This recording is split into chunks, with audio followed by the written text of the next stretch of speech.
Bonsoir à tous. Ce mur en ossois se prépare aux obsèques de François Patria. L'ancien sénateur de Côte-d'Or est mort le 19 août, un mois après avoir été victime d'un grave accident de vélo.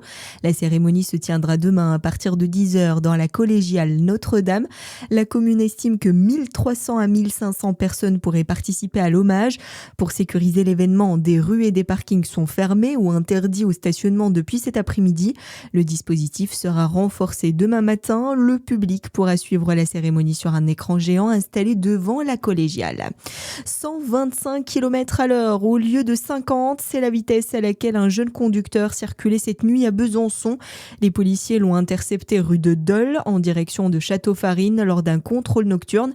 Aucun alcool ni stupéfiant n'a été détecté et malgré cela, le permis de cet automobiliste de 25 ans a été immédiatement retenu. Un appel aux bénévoles lancé dans le parc naturel régional du Haut-Jura. L'association Les Mains Vives organise une journée de nettoyage le 5 septembre. L'objectif est de poursuivre le nettoyage d'une décharge sauvage sur la Bienne, près de Saint-Claude. Dans le reste de l'actualité, le plafond des franchises médicales va passer à 140 €.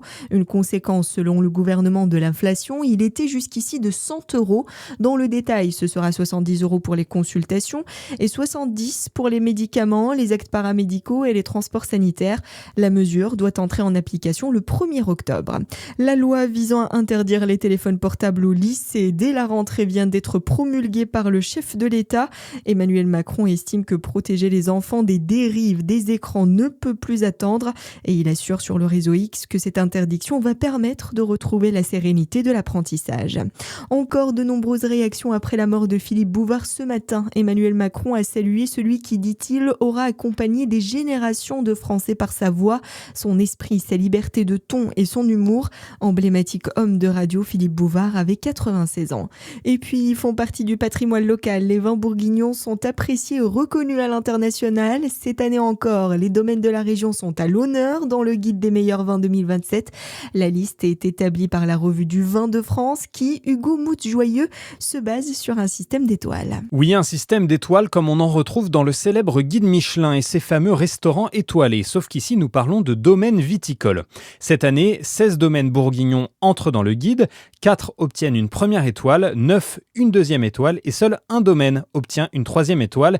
Il s'agit du domaine Arlot à Moret-Saint-Denis.